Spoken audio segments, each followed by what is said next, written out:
Assalamualaikum warahmatullahi wabarakatuh. Innal hamdalillah nahmaduhu wa nasta'inuhu wa nastaghfiruh wa na'udzu billahi min shururi anfusina wa min sayyiati a'malina. May yahdihillahu fala mudilla lahu wa may yudlilhu fala hadiya lahu. Allahumma salli wa sallim wa barik ala Muhammadin wa ala alihi wa ashabihi ajma'in.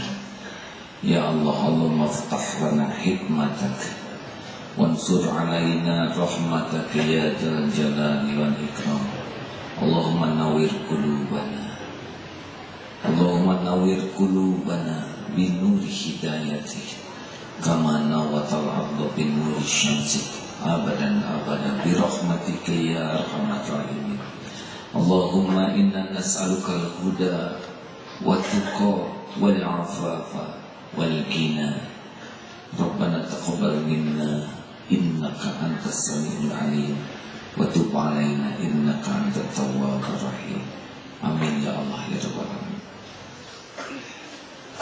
Hadirin,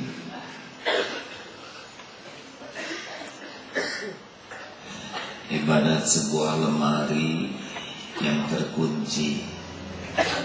Isi lemari adalah hal-hal yang amat kita sukai, tapi terkunci. Mana yang harus kita pikirkan dan lakukan? Sibuk memikirkan isi lemari atau sibuk mencari kuncinya lalu membuka kuncinya? Jadi jangan risau dengan nikmat yang belum ada. Semuanya ada dalam kekuasaan Allah dan tidak akan kemana-mana. Kita tidak akan pernah kekurangan karunia kalau kita sebagai ahli syukur. Allah sudah janji dengan janji yang pasti ditepati. A'udzu billahi minasyaitonir rajim. La in syakartum la azidannakum wa la in kafartum inna adzabi lasyadid. Sudah jaminan Allah. Kita bersyukur, Allah akan tambah nikmat. Semua janji Allah itu pasti terjadi. Seperti wa may yattaqillah yaj'alahu makhrajan. Barang siapa yang bertakwa kepada Allah, baginya jalan keluar. Itu pasti. Jadi jangan takut dengan masalah, tapi takutlah tidak termasuk ahli takwa. Sebab kita tidak dirancang untuk menyelesaikan masalah sendiri. Kita dirancang mau takwa atau tidak. Kalau takwa, Allah menolong menyelesaikan urusan kita. Kita akan disudutkan oleh Allah yang Maha Tahu ke posisi yang kita tidak punya harapan selain mengharapkan pertolongan Allah. Nanti wa yarzuqhu min haitsu la yahtasib. Nanti Allah yang akan bukakan pintu rezeki dari tempat yang tidak diduga-duga. Jadi kadang-kadang Allah membuat kita benar-benar seperti yang tertutup semua pintu. Tidak apa-apa. Biasanya Allah mau memberi kejutan supaya kita tahu bahwa kita memang terbatas untuk mengetahui rahasia Allah. Termasuk kita tentang masa depan tidak usah takut. Kalau kita menjadi ahli syukur, tanggungan Allah. Makanya kalau kita punya keterampilan taubat, jadi bersih, jadi tenang, keterampilan syukur nambah. Karena kita tidak jauh selain dari maksiat dan nikmat. Nah, kali ini kita kaji mengulang kembali ilmu syukur. Satu, semua nikmat baru terasa nikmat kalau pakai tali syukur. Nikmat tidak akan terasa nikmat kalau tanpa syukur. Contoh, air setengah gelas hangat, oleh yang tidak tahu syukur, cuma setengah gelas, jengkel dia minum karena cuma setengah gelas. Bagi ahli syukur, alhamdulillah, Allah memberikan setengah gelas air hangat, masya Allah, nikmat. Jadi kita menderita sebetulnya bukan karena kurang karunia, kita menderita karena kurang bersyukur.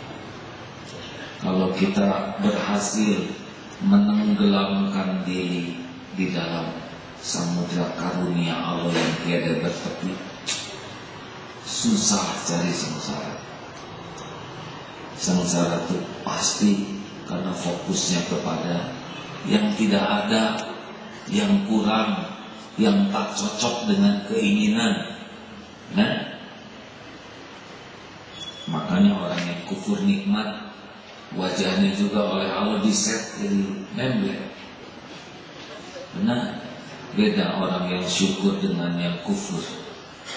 Satu, rahasia syukur yang pertama adalah hati. Di sini, di lubuk hati harus hakul yakin bahwa semua nikmat adalah milik Allah, dari Allah. Hanya Allah yang membagikan. Wa ma bikum min ni'matin faminallah. Karunia apapun yang ada padamu, faminallah. Harus di sini. Gagal meyakini ini, pasti kita akan banyak gelisah karena berharapnya dari makhluk. Sedang makhluk sendiri pun sama sekali tidak bisa dipegang. Makhluk bukan sumber nikmat. Makhluk hanya jalan nikmat yang Allah tetapkan. Bukan sekeinginan dia sendiri, bukan sekeinginan kita, tapi sekeinginan Allah saja. Kalau kita sudah yakin Allah sumber dan makhluk hanya jalan, kita tidak akan menghibah, memelas, merunduk, menjilat, bersujud kepada makhluk. Tidak. Karena kita tahu nikmat apapun, yang besar, yang sedang, yang kecil, yang halus, cuma Allah yang punya. Nikmat penciptaan hanya Allah yang menciptakan. Ini bikinan Allah total. Harusnya saudara lihat saya, ingat kepada penciptanya, ya. Jangan itu sorbannya buat saya. Jangan begitu. Bilang sama Allah, ya, sambil beli di SMM. Nah, Allah yang mencipta. Tidak ada yang menciptakan anak. Manusia boro-boro bikin anak, gambar anak juga gagal total. Bikin sehelai rambut juga tidak akan pernah sanggup, ya. Benar. Jadi kalau ingin punya anak, harus minta kepada penciptanya. Ingin ilmu, harus minta ke Allah, penguasa semua ilmu. Ingin uang, ke Allah minta. Ingin jodoh, siapa yang ngasih jodoh? Yang betul. Kalau gitu mertua gimana? Hah? Mertua itu orang tuanya. Masa saudara tidak hafal? Ingin hafal Quran, Allah yang menggenggam otak ini. Ingin sehat, Allah yang punya. Pokoknya ingin apapun, ingin sendal, ingin baju, ingin makan, ingin minum, ingin napas, ingin bahagia, semuanya milik Allah. Makanya mencari kebahagiaan dari makhluk susah, sebab dia sendiri kurang bahagia. Bagaimana mungkin yang tidak punya bisa memberi? syarat pertama. Harus mulai, kalau seperti meja tuh, menafikan dulu, baru mengisbatkan. Tidak ada sumber karunia, tidak ada pemilik karunia, tidak ada yang bisa memberi karunia. Dikosongkan, dinafikan, baru mengisbatkan. Illallah, kecuali hanya dari Allah. Itu syarat syukur. Itu dengan itu saja sudah lebih tenang. Melamar kerja, ke dokter, berobat, makan obat, ya Allah, hanya Engkau yang maha menyembuhkan. Obat ini hanya syariat, pakai rezeki dengan apotek. Tidak usah disebutkan yang bikin tersinggung yang punya apotek. Tenang saja. Tidak menyembuhkan, tapi mengobati. Namanya juga obat, ya. Obat yang sama, ada yang ditakdirkan sembuh, ada yang tidak. Nah, karena yang menyembuhkan Allah Subhanahu wa ta'ala. Ini harus menghujam di dalam hati kita, sehingga kita melihat makhluk itu tidak sebagai sumber, tapi hanya jalan. Kita tidak boleh menghibah kepada makhluk, hanya boleh kepada Allah. Bicara boleh, tapi menggantungkan hati tidak boleh. Percuma, dia tidak punya apa-apa, sama-sama nebeng. Jelas? Lebih enak kan dia? Tidak boleh menggantungkan kepada atasan, tidak. Juga tidak boleh menggantungkan kepada gaji. Seperti mau pensiun, panik karena gaji akan sedikit. Tidak apa-apa gaji sedikit, yang penting penghasilan besar. Masya Allah. Yang penting cukup. Sedikit banyak itu relatif. Yang penting cukup, dan Allah mencukupi, tidak harus lewat gaji. Berapa banyak yang tidak punya gaji sama sekali dan tetap cukup. Kita pun tidak boleh bersandar kepada warisan orang tua, memalukan, ya. Melihat orang tua panjang umur, gelisah. Anak durhaka seperti bapak sudah 98 tahun, kapan bagi waris? Jangan, dan jangan bertengkar masalah warisan. Tenang saja, apa yang untuk kita tidak akan kemana-mana. Kalau kita disukai Allah, pasti jumpa. 2. Apakah dokter menyembuhkan? Halo? Kemarin dokter demo ya? Saya tidak mau ikut campur, karena saya bukan dokter dan saya tidak tahu hakim memutuskan apa tentang dokter. Tapi kalau demo itu membuat banyak pasien terlantar, yang pendarahan dan sebagainya, pasti ada hitungannya sendiri dengan Allah. Karena Allah yang ngasih ilmu, Allah yang nakdirkan jadi dokter, Allah yang bikin pintar, bukan karena kehebatannya, ujian. Saya berterima kasih kepada para dokter yang walaupun ada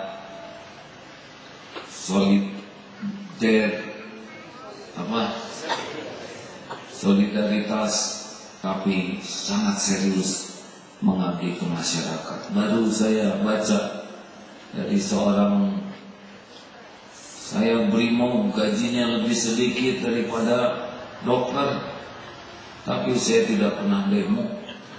Padahal saya mempertaruhkan nyawa, dan kalau saya salah bertindak, saya dipenjara. Satu kaki di lubang kubur, satu kaki di lubang penjara. Ya, kalau menangkap musuh tertembak dia yang mati, kalau nembak tidak pada tempatnya dia yang dipenjara. Gaji saya tidak banyak, tapi saya tidak pernah demo, kata brimo. Bagusnya ngobrol dengan pola dokter ya. Saya nggak ikut campur. Padahal urusan sudah. Hati-hati. Dan kalau saudara jadi dokter, lalu salah, lalu dihukum, terima. Itu bukan masalah kedokteran, tapi masalah kesalahan. Kalau saudara benar, bela diri. Kalau salah, semuanya berpeluang salah. Supir juga salah, di penjara. Tidak bisa supir satu salah kemudian dihukum semua angkot mogok, ya. Tapi karena saya tidak mengerti peradilannya, wah kalau begitu saya menjadi takut menolong orang. Jangan jadi dokter, semuanya ada resikonya, ya.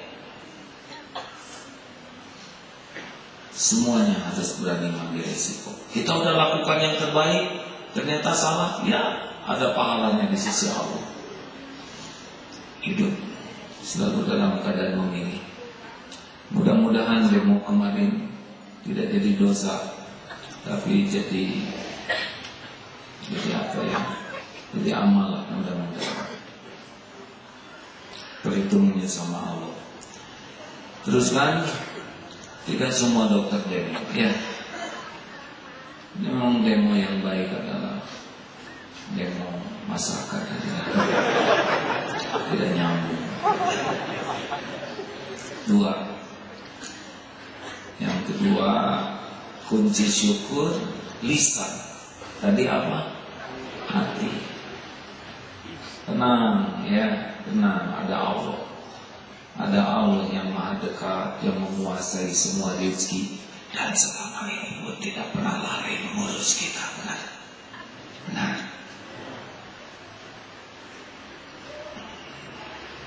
Kalau saudara ada jerawat di ujung hidung, alhamdulillah tidak di ujung lidah, benar. Atau di ujung hitam-hitamnya mata. Bagaimana jerawat di sana? Wah, masih banyak yang disyukuri. Makanya yang kedua, afdhalul doa, alhamdulillah. Selalu dengan doa yang paling afdal, alhamdulillah. Segala puji hanya milik Allah. Orang yang menyebut alhamdulillah, habisnya tidak punya tempat untuk pengen dipuji. Lah namanya juga segala puji milik Allah. Kita mau nebeng di mana? Segala puji 94% milik Allah. Yang punya saya 6%. Bukan alhamdulillah. Apapun yang membuat kita dipuji pasti karunia Allah. Benar? Itu atau kecantikan. Ya udah saudara jangan bayangkan. Allah yang bikin, dia yang penting, tidak nyambung. Memangnya yang pinter-pinter bikin sendiri otaknya, tahu juga tidak otaknya apa.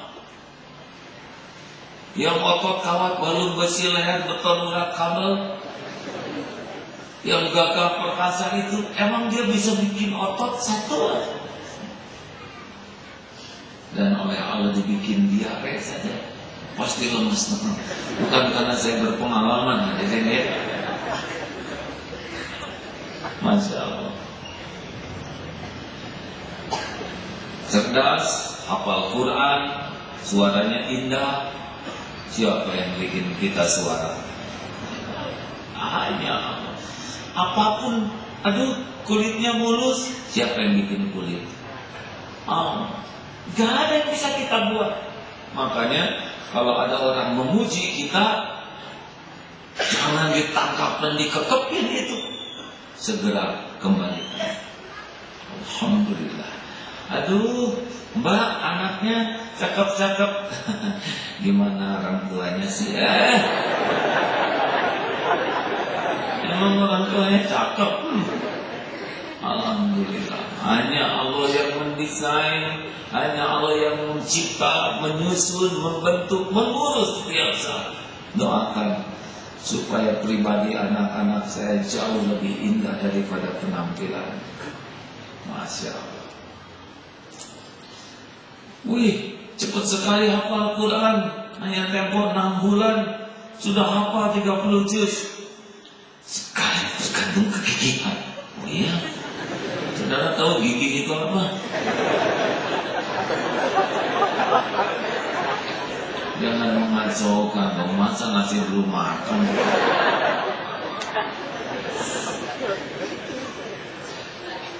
Gigih itu hanya amal soleh.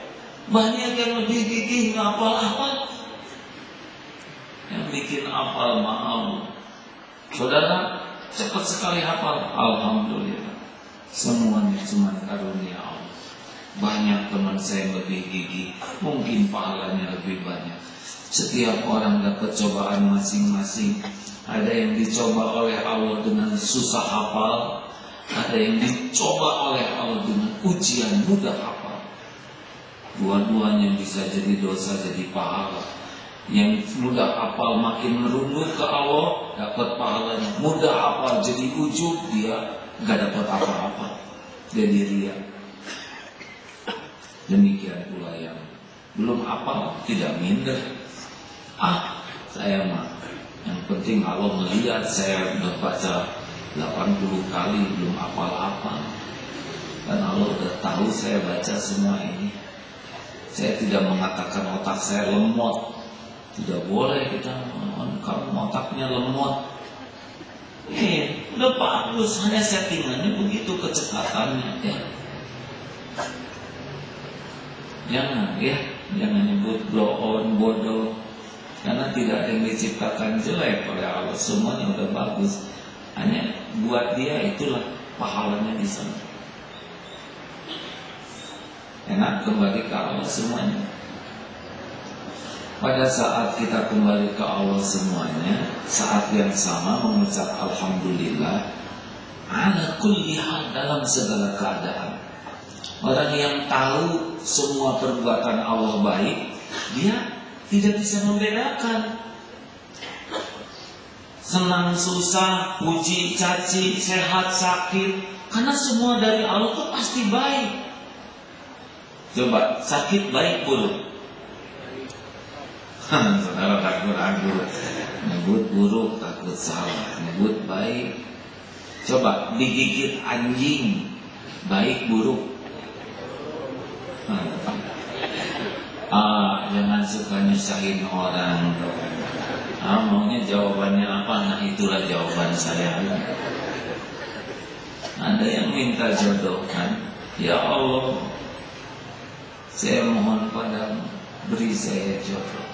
Wahai yang maha mendengar, saya pengen nikah. Hanya Engkau yang mengatur perjodohan. Setiap akhwat adalah ciptaanmu, milikmu, dalam genggamanmu. Please ya Allah. Pas keluar dari rumah, langsung ada yang terpikat kepada dia. Matanya berbinar-binar, langsung mengejar, menerkam, menggigit. Ya Allah, mengapa anjing betina ya? Tapi pasti baik. Engkau udah tahu doa saya minta jodoh ya. Bawa ke rumah sakit, periksa, dirawat beberapa waktu.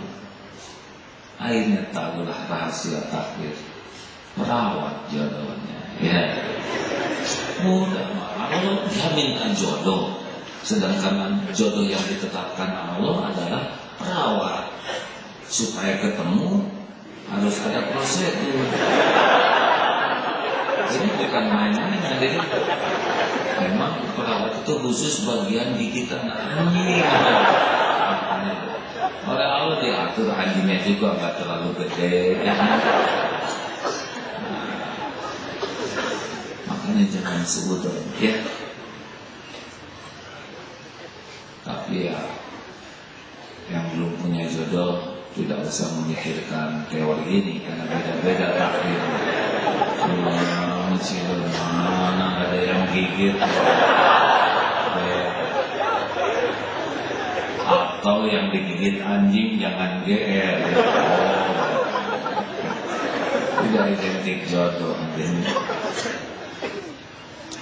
Yang orang itu punya episode masing-masing, dan tiap takdir itu ada jalannya, ya.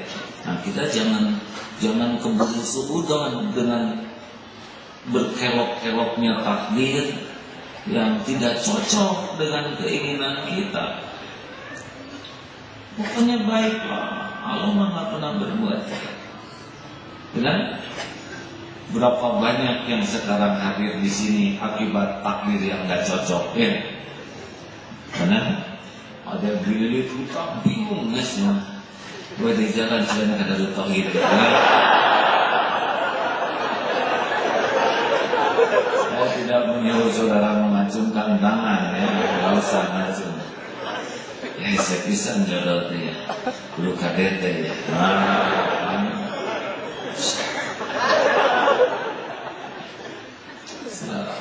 Tapi Allah yang ngatur semua. Jangan sampai menganggap tempat ini menjadi sumber, tapi sekedar jalan saja, ya. Jadi kalau kita ditimpa musibah, supaya tetap bersyukur, harus lihat kepada yang lebih baik. Tadi ketika silaturahim kepada ibu di KPAD sedang nonton TV. Di TV itu ada seorang ibu yang tua, rumahnya gubuk, sangat-sangat sederhana dan terpencil. 16 tahun ingin punya anak, lalu lahirlah anak. Usia 3 tahun, anak sedang lucu-lucunya, sakit panas, lalu diurut dan lumpuh. Aduh tadi, dan kurang bisa bereaksi normal. Lihat rumahnya, gubuk sederhana sekali. Lihat kasur, lihat bantal yang ada. Syukurnya bertambah-tambah sesudah lihat yang lebih baik. Lihat anak sakit, ingat anak-anak sendiri. Alhamdulillah, anak sakit. Jadi kadang-kadang Allah mengingatkan karunia kepada kita dengan melihatkan pembanding. Karena kalau salah membanding, kufur nikmat. Kita kurang maju, lihat yang maju, demes langsung jadi kurang maju. Itu nyelak sendiri dan tidak memperpanjang hidup, kecuali memperpanjang masalah. Kufur nikmat. Gak apa-apa, hidupnya terserah Allah, ya. Mau seperti apa yang penting berubah, bisa nafas normal, mencium bau-bauan standar dengan yang lain. Kan repot kalau nggak standar nanti. Itu bau pesing kata kita melatih. Oh, repot nanti. Alhamdulillah.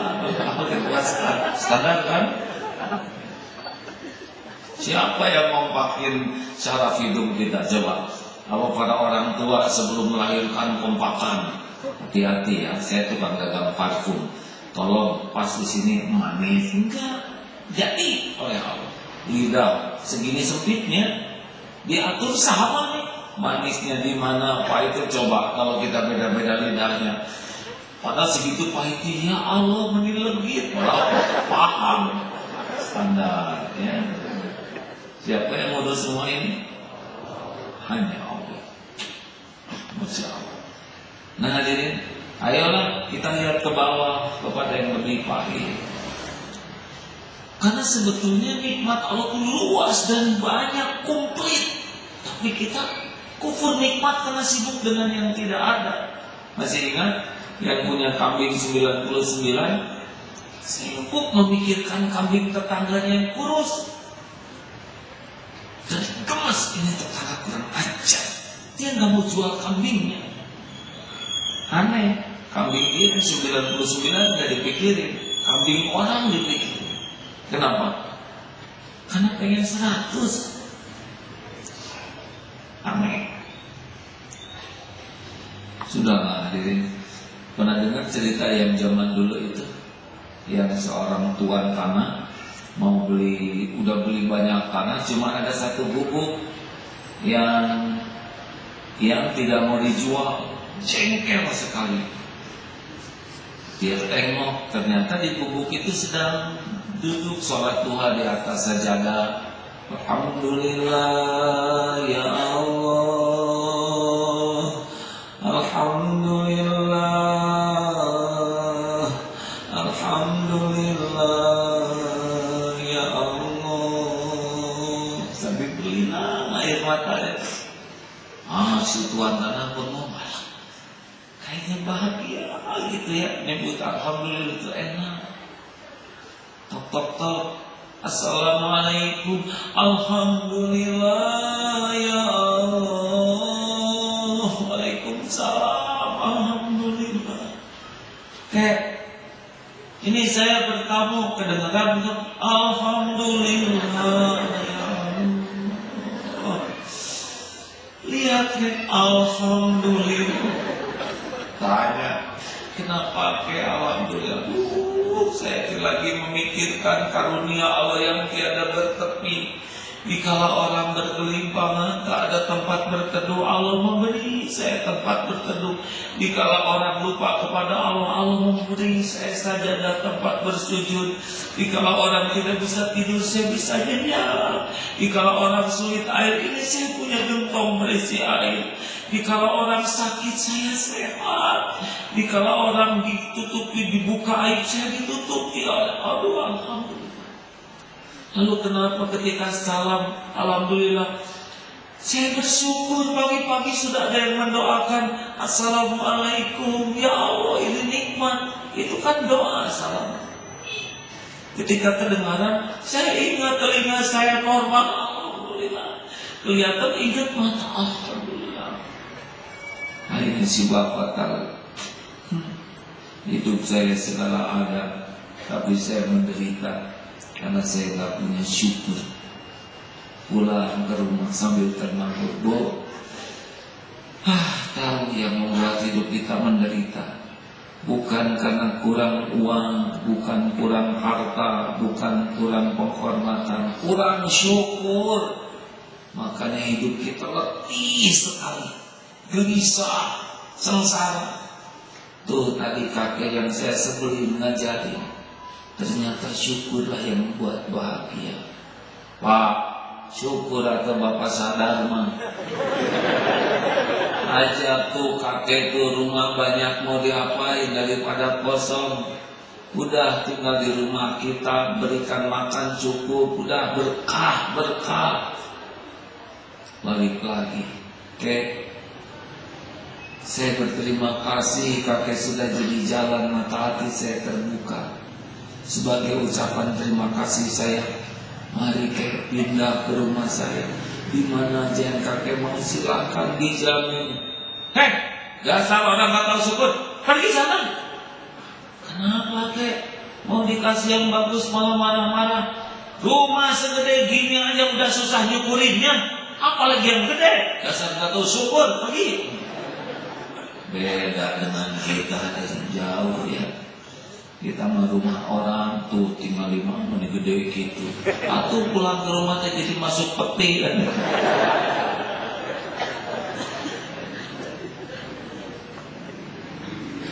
Baik, kita simak dulu pembacaan hadis dan Al-Quran ya. Ustaz Fuad dan Ustaz Yusuf akan membacakan.